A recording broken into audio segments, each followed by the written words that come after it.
तुल्यं इह मन्यते सहजानंद गुरुं भजे सदा। बोलो स्वामीनारायण भगवाननी, श्री हरिकृष्ण महाराजनी, श्री नरनारायण देवनी जय, लक्ष्मीनारायण देवनी, श्री रेवती बलदेव जी महाराज, श्री काष्ठभंजन हनुमान जी महाराजनी जय।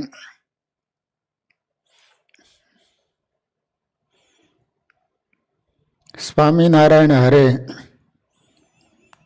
वडोदरा में उत्तमराम मेहता नामे अवधीच्य टोळकिया ब्राह्मण रहता था।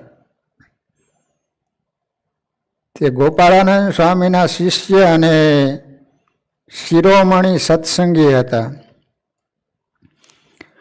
श्रीजी महाराजनी एमने घणीवार प्रत्यक्ष पूजा करी हती। तेमणे श्रीहरिने प्रसन्न थई पोतानी छापनी मूर्ति पूजवा आपी हती। स्वयं भगवाने राजी थईने मूर्ति आपी थी एमनी छापेली। तेनी पूजा हती, भक्ति वडे नित्य करता हता अने मूर्ति ने पोताना घर में एक मोटा सिंहासन में रूपानु घरू घरू एटले फ्रेम करावीने एमां पधरावी हती। एक दिवस मेहता पोतानो ए नित्य विधि करी श्रीहरिनी मूर्ति ने नैवेद्य धरावीने पछी पोताना पत्नी पुत्र आदि सहित पोताना सगाने घेर ज्ञाति भोजन हतुं एना कामकाज माटे पोताने घेर ताळुं दईने गया। एमना घरनी साथे एक दिशावाळो वाणियो रहतो तो। वाणियो एने कुबुद्धि थवाथी जाण्युं के आ मेहताने घेर बारणे ताळुं दीधुं छे, कोई घरमां नथी, माटे खरो लाग आव्यो हशे। एम जाणीने पोतानी त्रीजा माळनी अगासीए चढ़ीने मेहतानी अगासीमां उतर्यो अने पछी एमना त्रीजा माळनी बारी उतारी हेठळ उतर्यो। पछी पोतानी पासे कूचीओनुं झूमखुं हतुं, એટલે ઘણી બધી કૂચીઓ હતી। તેમાંથી પટારો ઉઘાડી એમાંથી ઘરેણાના દાબડા બે કાઢ્યા। તેમાંનું બધું ઘરેણું આશરે 1200 રૂપિયાનું હતું। 1200 રૂપિયાનું ઈ જમાનામાં, અત્યારે 12 લાખ રૂપિયા જેટલું થાય। તે લુગડે બાંધી પોતાની કેળે કસીને બાંધી દીધું। પછી વચલે માળ ફરવા લાગ્યો। ત્યાં મોટું એક સિંહાસન જોયું। એમાં શ્રીહરિની આપેલી મૂર્તિ એના ફ્રેમ ને રૂપું મઢેલું હતું એ લેવાનો વિચાર કર્યો।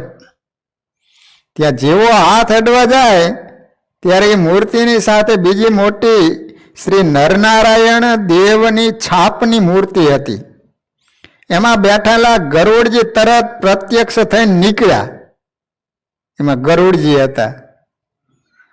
પેલા વાણિયાના બે હાથના કાંડા પોતાના એક હાથે ચાલી લીધા અને પછી મેળાનો પાટડો હતો એને હિંચકાના બે કડા હતા, તેમાંથી એક કડામાં પેલા વાણિયાના બે હાથના કાંડા અતિ જોરથી ખોઈ કાઢ્યા। એવી રીતે કે વાણિયાના પગના બે અંગૂઠા પૃથ્વી ઉપર અડેલા અને પાનીઓ ઊંચી એમ લટકતો રાખ્યો। પછી હસતા હસતા પોતાની મૂર્તિમાં અદ્રશ્ય થઈ ગયા। બોલો, ચિત્ર પ્રતિમામાં ગરુડજી હતા એ પ્રત્યક્ષ થઈને બહાર નીકળ્યા। હવે પેલો વાણિયો તો પેલા કડામાંથી પોતાના બે હાથ કાઢવાને માટે ઘણો પ્રયત્ન કરવા લાગ્યો પણ નિષ્ફળ ગયો અને ઉલટા હાથ હમળાઈ જવાથી હોજો ચડી ગયો। ત્રાસ થવાથી ઘણો ચીસપાડવા માંડી, પણ ઘર મોટું હતું અને એના બધા બારણા બંધ કરેલા હતા, તેથી આગળ પાછળ કોણ સાંભળી શકે। એ રીતે સવારના 10 વાગ્યાથી રાતના 10 વાગ્યા સુધી અતિ કષ્ટમાં જમપુરી જેવું દુઃખ ભોગવ્યું। શ્વાસોશ્વાસ રહિત મરણના સમયને પ્રાપ્ત થયો। રાતના 10 વાગે મહેતા વગેરે ઘરના સર્વે માણસો આવ્યા લગ્નમાં ગયા હતા ને, એમને દીવો કરી ઘરમાં જોયું તો માથા હાલથી લટકતો પાડોશી વાણિયાને જોયો. પછી એને પૂછવા લાગ્યું કે આ સી રીતે બન્યું, કોને એ બાંધી દીધો, કડામાં હાથ ઘાલી દીધા? પછી વાણિયો તો અતિ કષ્ટમાં મૂર્છિત થયેલો હતો, એથી કઈ જવાબ દેવાયો નહીં. પછી પડોશી છે એમ ઓળખીને તેના 2 કાંડા કાઢવાને માટે આગળ પાછળના બીજા ઘણા લોકોને બોલાવીને ઘણો પ્રયત્ન કર્યો, પણ એના 2 કાંડા કોઈથી કડામાંથી નીકળતા હતા નહીં. પછી મહેતાએ શ્રી હરિની ઘણી સ્તુતિ કરી. તેના 2 હાથને પોતાનો હાથ અડાડીને કાઢવા જાય કે તરત કડામાંથી 2 કાંડા નીકળી ગયા. પછી મૂર્છિત થયેલા તે વાણિયાને 2-4 માણસે મળીને હુવાડ્યો. પછી 4 ઘડીએ એને મૂર્છા વળી, ત્યારે પાણી પીવાનું માંગ્યું, પાણી પીધું. તે સમયે ઘણા લોકો આશ્ચર્ય જોવા ભેગા થયા હતા. સર્વેના સાંભળતા બોલ્યો કે મારી કુબુદ્ધિ થવાથી આ ઘરમાં હું ચોરી કરવા બેઠો હતો. પેટીમાંથી ચોરેલા દાગીના મારી કેળે બાંધ્યા છે, એ મહેતાજીને તમે છોડી લ્યો. અને આ સિંહાસનમાં ભગવાનની મૂર્તિ છે, એનું રૂપાનું ફ્રેમ ઘરું ચોરી લેવા જતા આ પાસે બેઠેલા ગરુડજીએ પ્રત્યક્ષ થઈને મારા 2 કાંડા ઝાલીને આ કડામાં ખોઈ ખાયેલા હતા.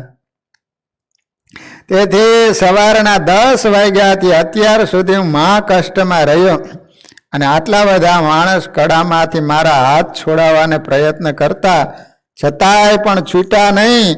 અને આ મહેતાજીએ ભગવાનની પ્રાર્થના કરીને પછી હાથ અડાડવા માત્રથી છૂટી ગયા.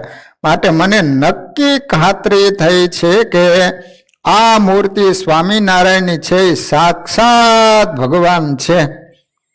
અને આ મહેતાજી મહારાજ પણ એમના પરમ નરસિંહ મહેતા જેવા ભગત છે, તેથી એ ભગવાન એમને વશ છે. એમ કહી ભગવાનની મૂર્તિને તથા મહેતાજીને સાષ્ટાંગ નમસ્કાર કર્યા અને બોલ્યા કે મહેતાજી મહારાજ, મેં તમારો ઘણો અપરાધ કર્યો છે, ક્ષમા કરીને મારું સારું થાય એમ કરો, હું તમારે શરણે આવ્યો છું. બીજે દિવસે સવારમાં મહેતાજી અને સાથે લઈ મંદિરમાં આવી. ગોપાળાનંદ સ્વામીને ઉપરની બધી વાત કહી. તેથી સ્વામીએ વાણિયાને સત્સંગી કર્યો. એ વાણિયાનું નામ ખુશાલ દાસ રાખ્યું. પછી તે એવો સત્સંગી થયો કે નિત્ય 2 વખત મંદિરમાં આવી ઠાકોરજી તથા સર્વે સાધુના દર્શન કરી બધા મંદિરમાં કચરો વાળતો અને ચોકડીઓના નળ ધોતો, ખાડના પાણી કાઢી નાખીને સાફ કરતો અને સાધુના વસ્ત્ર આદિ ધોતો હતો. એવી નીચી ટેલ ચાકરી કરવાથી બહુ જ પવિત્ર થઈ શ્રી હરિનો ઉત્તમ ભગત થયો. અને એને પણ બીજા એના કેટલાક સગા સંબંધી અને નાયતના લોકોને સત્સંગી કર્યા. આ રીતે ઘરમાં ભગવાનની મૂર્તિને વિશે પ્રત્યક્ષ અને પ્રગટ ભાવ રાખવાથી એ ભગવાન કેવી ભક્તની રક્ષાઓ કરતા હોય છે. ગરડા પ્રથમ પ્રકરણના 48મા વચનામૃતમાં એટલા માટે તો મહારાજે કીધું કે આમાં ચિત્ર પ્રતિમાનો ભાવ લાવશો નહીં, સાક્ષાત ભગવાન છે આવો ભાવ રાખશો. હવે એક દિવસ એ મહેતાજી પોતાના પરિવાર સહિત વડતાલે રામનવમીના સમય ઉપર ગયા.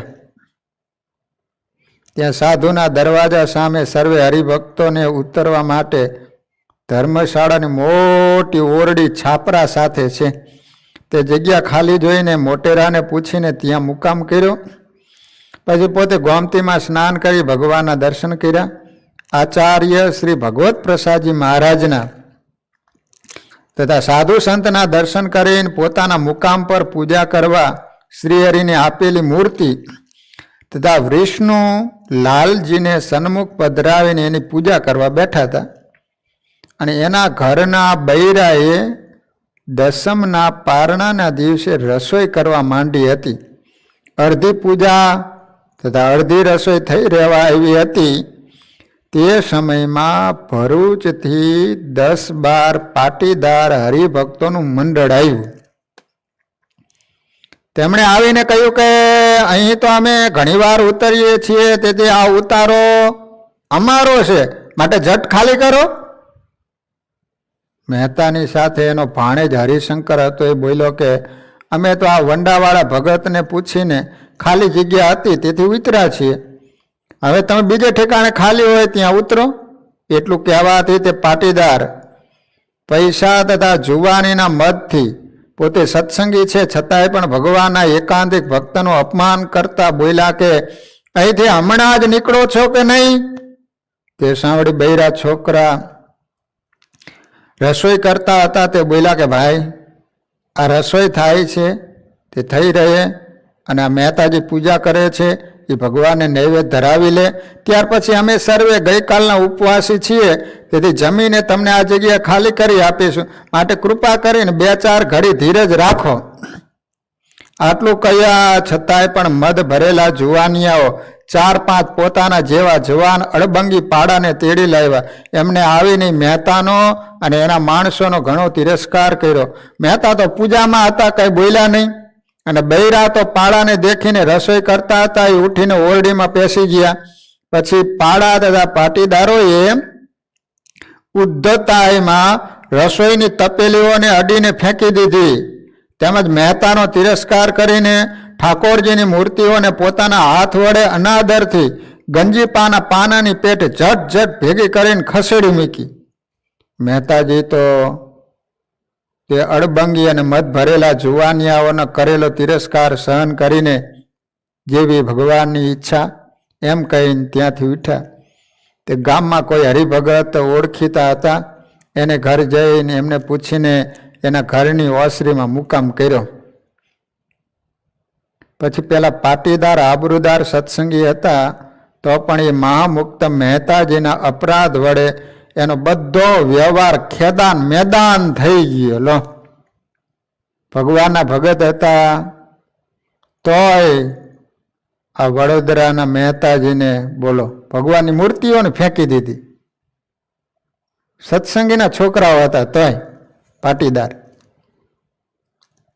પણ ભગવાનના ભગતનો અપરાધ કર્યો ને, ખેદાન મેદાન થઈ ગયા વ્યવહારો. દેવાળું કાઢ્યું, વંશોચ્છેદ થઈ ગયો, વંશ એનો અટકી ગયો ત્યાંથી, અને પોતે પણ નાશ પામ્યા. આ બધું જ એક જ વર્ષમાં છીન ભિન્ન થઈ ગયું, એ જ વર્ષમાં. હો, હવે મહેતાજી તો શ્રીહરિના મળેલા મહામુક્ત જ, માટે શાંતિ રાખી પોતાને પૂજવાના ઠાકોરજીને મંદિરમાં જમાડી આવ્યા. પોતે દંપતીએ તે દિવસ પણ ઉપવાસ કર્યો. વળી ત્રીજે દિવસે એકાદશીનો ઉપવાસ કર્યો. એમ 2 જણને 3 ઉપવાસ લાગડ થયા, તો પણ ક્ષોભ ન પામ્યા. વિકળતા રહિત શાંતિથી દર્શન કરતા, કથા વાર્તા સાંભળતા, નિરંતર મોટા સંતનો સમાગમ કરતા હતા. વડોદરાની અંદર આ મહેતાજી આવા ભગવાનના ભગત હતા. તિરસ્કાર કરીને કાઢી મૂક્યા, અપમાન કર્યું, તોય પણ જરાય ગરમ ન થયા. લો,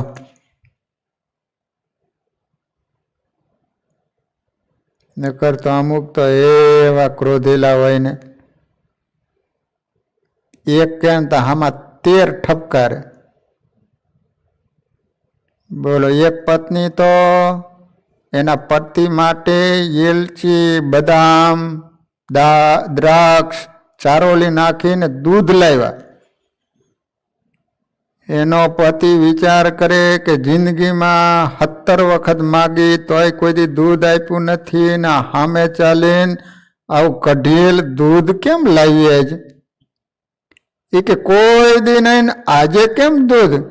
એ કે પહેલા તમે દૂધ પી લો, પણ આજ કેમ તું લાવી સામેથી? એમ ના, પહેલા તમે દૂધ પી લો પછી હું કહું. બિચારો ઓલો તો ગટગટાઈ ગયો, ગ્લાસ ખાલી કર્યો, પછી કહે છે કે આજ નાગ પાંચમ છે, ક્યાં નાગને પાવા જાવ? આ જીવ તો નાગ છે. એટલે ભગવાનના ભગત હોય ને એને ક્રોધ ઉપર કંટ્રોલ રાખવો. અમુક માણસો તો વાત વાતમાં ગરમ થઈ જાય અને ક્રોધનું ભક્તજનો પરિણામ સારું નથી આવતું. ક્રોધનું પરિણામ હંમેશને માટે પસ્તાવો જ હોય છે. માટે વસ્તુ બધી નાશવંત છે એવું જાણી અને થોડુંક જતું કરવાની ભાવના રાખવી. બોલો, એક પત્ની તો માથા ઉપર ટોપલો મૂકી અને ઉકેડામાં નાખવા માટે જતી હતી. સામે એક બાઈ મળી કે બેન, આવડો મોટો ટોપલો શું ભરીને તું નાખવા જાસ? તે જોવા તો દે શું છે ટોપલામાં, કચરામાં. તા તો ટોપલો ઉતારીને જોઈને તો એને સાસુને ઉપાડીને નાખવા જતી હતી કે આ કચરો છે. બોલો, એની સાસુ એ કચરો છે કે.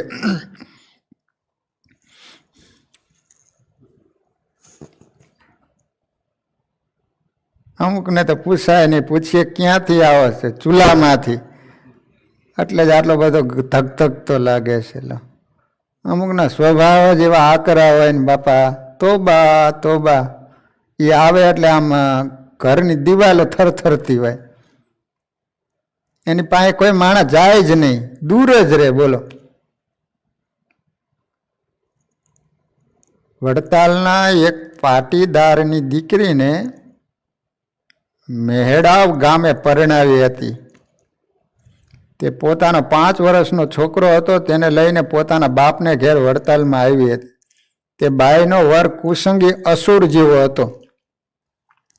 શ્રી રઘુવીરજી મહારાજના સમયમાં વૈષ્ણવના આચાર્ય મેહડાવ ગામમાં મોટો ટંટો કરી કેટલાક મોટા નંદ સાધુને માર્યા હતા. તે પાટીદારનો છોકરો 5 વર્ષનો પણ પૂર્વ જન્મનો અસુર સંતનો દ્રોહી જન્મ્યો હતો. લોકોના નાના ધાવણા બાળકોના પગ ઝાલી ઘસડીને ખાડમાં નાખી દેતો હતો. નાહીને આવતા સાધુના હાથમાં શુદ્ધ જળ ભરેલા તુંબડા લટકતા ઝાયલા હોય એમાં ધૂળ નાખતો, થૂકતો. એમાં સાધુને લઘુના ખાડાના છાંટા ઉડાડતો. એક વખત સાધુ આવતા રસ્તામાં કોઈ હરિભગત સાથે વાત કરતા હતા. તેમના હાથે પાછળથી આવીને ઓચે તો બચકું ભરીને લોહી કાઢ્યું. વળી સાંખ જોગી ભાઈઓને દોડીને દુષ્ટ અડકતો હતો. તેથી એને ઉપવાસ કરવા પડતા. મંદિરના દરવાજા પાસે આવીને હનુમાનજી ગણપતિના સન્મુખ ઊભો લઘુ કરતો. બોલો, તો ઝાડે ફરી જતો એવો દુષ્ટ હતો. એના પાપનો ઘરો ભરાયો ત્યારે અતિ કુબુદ્ધિ વડે મહાભક્તરાજ મહેતા પટેલની ઘરના આગલા ભાગમાં એક ભીત અને ઓટલા ઉપર છાપરું નાખી બનાવેલી છૂટી ઓસરીની છાપરીમાં પૂજા કરતા હતા. ત્યાં પાછળ આવીને લઘુ કરીને ઝાડે ફેર્યો. આ વડોદરાના મહેતા ભગવાનની પૂજા કરતા હતા. આ દુષ્ટ આવીને લઘુ અને ઝાડે ફેર્યો અને જાણીને એ પાપીએ એમના છાંટા મહેતાજીને અને પૂજાને ઉડાડ્યા. તે જોઈ મહેતા હતી કંટાળી ગયા. તેથી બોલી ગયા કે આ દુષ્ટ છોકરો છતે દેહ જ નરક કુંડમાં પડશે અને મરીને પણ નરકમાં જશે. એમ બોલતામાં તો તે છોકરો બીજા છોકરાની સાથે રમતા ત્યાંથી સંતાઈ જવા નાઠો. તે વડોદરા વાળા રામેશ્વરભાઈનું ત્યાં ખૂણામાં ઘર હતું. તેના વાડામાં સંડાસ હતું. એમાં પેસી ગયો. એમાં ઝાડે ફરવા બેસવાની ઈંટો ભાંગી ગઈ હતી. તેથી પગ ખસી જતા તે નરકના કુંડ કૂવામાં પીડ્યો. ગટર હોય ને સંડાસની, એમાં કૂવામાં પીડ્યો. તે વાડાની ઉજ્જડ જગ્યામાં સંડાસના અંધારા કૂવામાં પીડ્યો. તે કોઈએ જાણ્યું જ નહીં. 5 દિવસ સુધી રવ નરક કુંડ કરતા પણ તેમાં અતિ ઘણું કષ્ટ ભોગવ્યું. ગામમાં એ છોકરાના સંબંધીઓએ સંઘમાં ચારે તરફ ખોળ કરી પણ ક્યાંય પત્તો લાગ્યો નહીં. કૂવામાં પડી ગયો, કોને ખબર. પછી 6 દિવસે રામેશ્વરભાઈ તે સંડાસમાં ઝાડે ફરવા ગયા. ત્યારે ત્યાં પેઠા પછી અંદરથી કૂતરાના નાના ગલુડિયાના જેવો ઝીણો શબ્દ સાંભળ્યો. અતિ આશ્ચર્ય પામી બહાર આવી ફળિયાના લોકોને બોલાવી અંદર અંધારા કૂવામાં દીવો લટકાવી જોયું તો મનુષ્ય હોવાનો વહેમ આવ્યો. કોઈ અંત્યજને તે કૂવામાં ઉતારી છોકરાને બહાર કાઢ્યો. 5 દિવસ અને રાત એ કુંડમાં ડૂબી રહેલો, એથી ફૂલીને હળી ગયો. જેના સામું પણ કોઈથી જોઈ ન શકાય એવો તે છોકરો 1 દિવસ સુધી અર્ધ મૂવો રહીને બીજે દિવસે મરી ગયો. પાછો જમપુરીમાં નરક કુંડમાં જઈને પડ્યો. જુઓ, મોટા પુરુષના અપરાધના ફળ તત્કાળ પ્રાપ્ત થતા હોય છે. આવા વડોદરામાં મહેતા ભગવાનના ભગત હતા. જેને એનો અપરાધ કર્યા એના કેવા પરિણામો આવ્યા. બની શકે તો જિંદગીમાં કોઈ ભક્તનો અપરાધ ન થાય એનું ખાસ અનુસંધાન રાખજો. બીજા બધા પાપોનો છુટકારો છે, પણ ભગવાનના ભક્તનો દ્રોહ એ પાપમાંથી મુક્ત થવા માટેનો કોઈ ઉપાય જ નથી. એ તો તમારે ભોગવવું જ પડે. એક વખત સ્વામી હજારો માણસોની સભામાં જ્ઞાન વાર્તા કરતા હતા. ગોપાળાનંદ સ્વામી વડોદરામાં. તેમાં દયાળજી ભગતે હાથ જોડીને પૂછ્યું, સ્વામી, સિદ્ધિઓ કહેવાય છે કેવી હશે? સ્વામી બોલ્યા, તમારે એનું શું કામ છે? તમે શ્રી હરિની મૂર્તિ ધારીને ભજન કરો ને, એ બધું એમનું ઐશ્વર્ય છે. અને સિદ્ધિઓ તો શ્રી હરિના ડાબા ચરણની છેલ્લી આંગળીમાં રહીશ. પછી દયાળજી બોલ્યા કે સ્વામી, તમે એક વખત ગામ ધોરાવાડા કાશીરામભાઈને 18 સિદ્ધિઓ દેખાડી હતી, તે ક્યાંથી આવી હશે? સ્વામીએ પોતાના જમણા હાથની પહેલી આંગળી દેખાડીને કહ્યું કે આમાં પણ રહી. ત્યારે સભામાંથી ઘણા હરિભક્તો બોલ્યા કે સ્વામી, અમને એ સિદ્ધિઓ કૃપા કરીને દેખાડો. સ્વામી કહે કે જોઈજો, એમાં લોભાઈશો નહીં. એમ કહીને પોતાની આંગળી સભા સામો મોટો ચોક છે તે તરફ લાંબી કરી કે તરત એમાંથી તેજની છેડ સરર નીકળી. તે જેમ દારૂખાનાની કોઠી ફૂટે અને તેમાંથી જોરમાં અગ્નિના ફૂલ નીકળે તે રીતે નીકળી અને તેજ તેજ તેજ તેજ થઈ ગયું. અને તેમાંથી મોટી 8 અને નાની 10 એ રીતે 18 સિદ્ધિઓ સ્ત્રીના આકારે લક્ષ્મીના જેવું રૂપ અને અતિ તેજસ્વી એવી સામે ચોકમાં પંક્તિબંધ ઊભી રહી સિદ્ધિઓ. તે વખતે સભામાં સાધુ બેઠા હતા. એમને તરત આંખો મીચી ફેરવીને ભજન કરવા માંડ્યું. અને કેટલાક નાથ ભગત જેવા નિષ્કામ ભગત હતા એમને પણ તેમ જ કર્યું. પણ કેટલાક સકામ ભગત હતા ને, એ તો અતિ આશ્ચર્ય પામી જઈને બોલ્યા કે સ્વામી, એ સિદ્ધિઓ શું શું ફળ આપે? પછી સ્વામીએ તે દેખાડીને કહ્યું, આ અણીમાં, આ લઘીમાં, ગરીમાં, દૂરશ્રવણી, દૂરદર્શી આવી અનેક સિદ્ધિઓ છે. અણીમાં એટલે અતિ નાનું સ્વરૂપ ધારણ કરી જવું. લઘીમાં, ગરીમાં એટલે એકદમ વજન સ્વરૂપ બની જાય.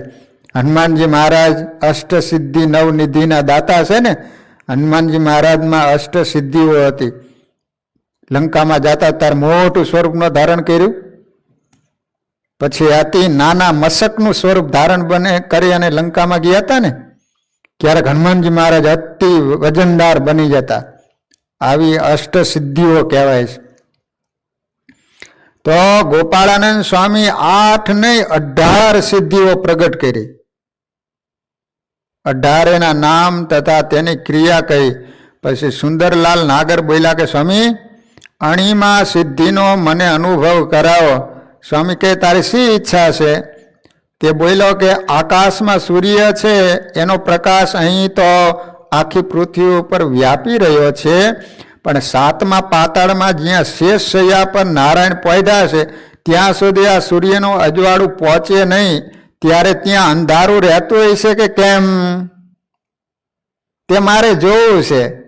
ત્યાં નારાયણ પોઢ્યા છે, એમના દર્શન કરવા છે શેષ શૈયા ઉપર. બોલો, સ્વામી કહે જોઈજે, હા ત્યાં કંઈ લોભ કરીશ નહીં, આ પેલી અણીમાં સિદ્ધિ સામું તું જો. સુંદરલાલે એની સામું જોયું ને તે સિદ્ધિ તત્કાળ તેજના પ્રવાહ રૂપે થતી એના શરીરમાં વ્યાપી ગઈ. તેથી શરીર ઝીણું થતા થતા થતા અણુ સરખું અતિ સૂક્ષ્મ થઈ ગયું. સરર કરતો તત્કાળ સુંદરલાલ પાતાળમાં ઉતરી ગયો. સભામાં બધા વિસ્મય પામીને જોઈ રહ્યા.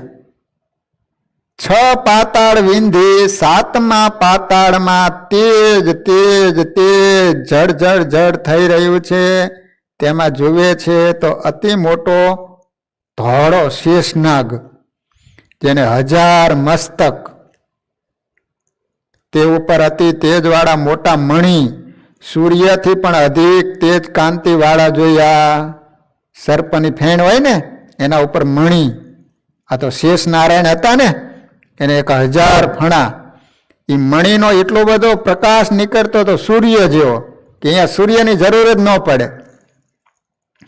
શેષશાહી ભગવાને પીળું પીતાંબર, માથે રત્નજડિત મુગટ, કાને રત્નના કુંડળ, કંઠમાં વૈજયંતી માળા એવા વસ્ત્ર આભૂષણ ધારણ કર્યા છે અને લક્ષ્મીજી ચરણ ચાંપી રહ્યા છે.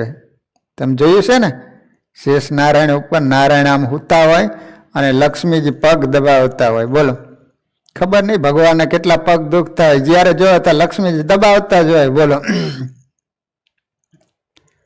લક્ષ્મીજી ચરણ ચાંપી રહ્યા છે એવા મંદ હાસ્ય કરતા નારાયણ બોલ્યા, સુંદરલાલ, અમારા ધામમાં તે અંધારું હોય? જો અહીં સૂર્યનું કામ પડે નહીં. જો આ મણી એક એકમાં 1000 સૂર્યનો પ્રકાશ છે કે નહીં? ભગવાને આ સુંદરજીભાઈને કહ્યું. સુંદરલાલ 2 હાથ જોડી મસ્તક નમાવી સ્તુતિ કરતો સન્મુખ ઊભો રહ્યો હતો. પણ એના મનના સંકલ્પ જાણીને ભગવાન બોલ્યા કે તું આમાંથી એક મણી લઈ જવા ઈચ્છા કરે છે, પણ એ તો દિવ્ય વસ્તુ છે, તે માઇક પૃથ્વી ઉપર રહે નહીં.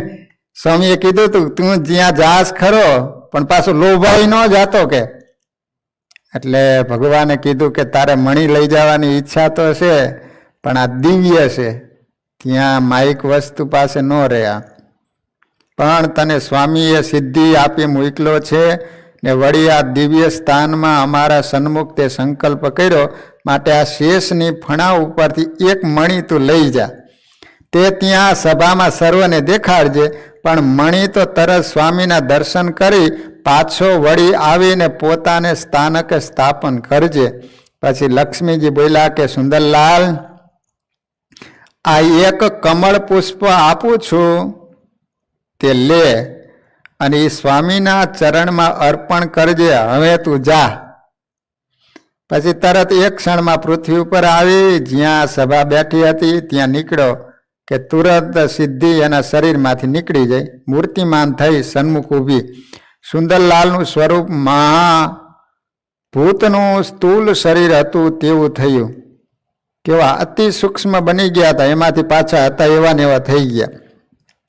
તેના જમણા હાથમાં મણી હતો, એના તેજથી સર્વેના નેત્ર મીચાઈ ગયા.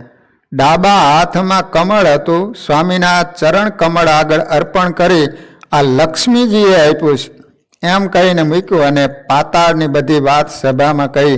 પછી મણી તો સર્વના દેખતા સ્વામીના ચરણનો સ્પર્શ કરી તરત પાતાળમાં ઉતરી ગયું અને જ્યાં શેષના મસ્તક ઉપર હતો ત્યાં પાછો સ્થાપન થયો. આવી અદ્ભુત દિવ્ય કળાઓ શ્રી હરિના પ્રતાપથી સ્વામીને વિશે અપાર રહી હતી. ગોપાળાનંદ સ્વામી કેવા સ્વામી હશે! 18 સિદ્ધિઓ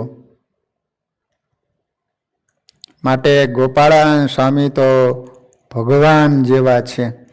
તેમનો મહિમા સત્પુરુષ યથાર્થ જાણે જ, પણ નાસ્તિક તથા દુષ્ટજનથી એ વાત મનાય નહીં.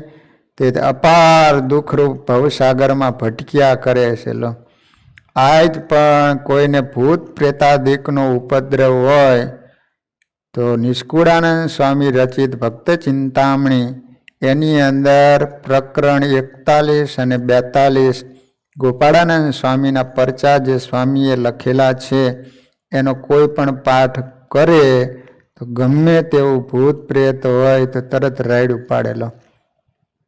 તમે વડતાલ જાઓ ને તો જ્યાં ગોપાળાનંદ સ્વામી રહેતા હતા ને એ સ્વામીનું આસન છે.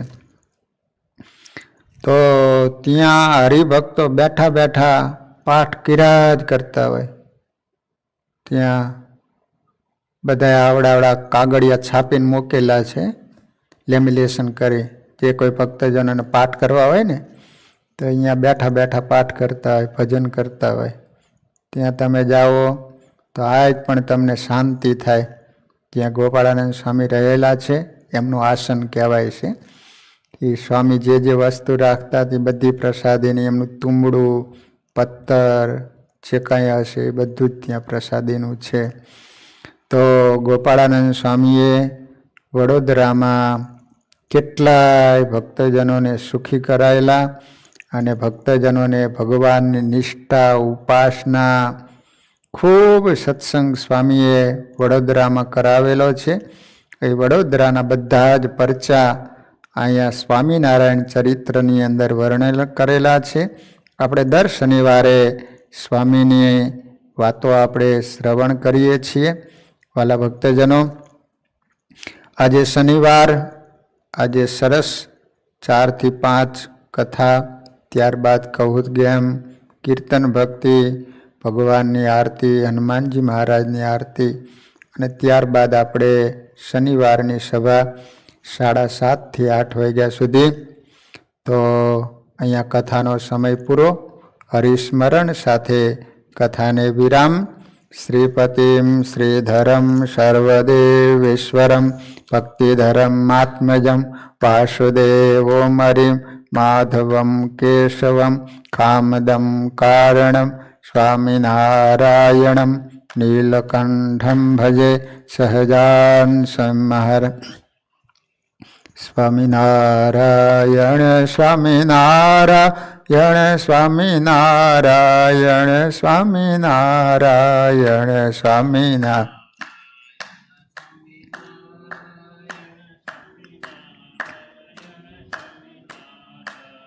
સ્વામિનારાયણ સ્વામિનારાયણ સ્વામિનારાયણ સ્વામિનારાયણ સ્વામિનારાયણ.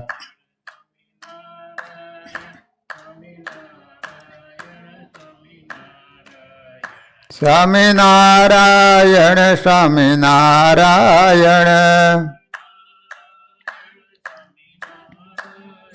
સ્વામિનારાયણ સ્વામિનારાયણ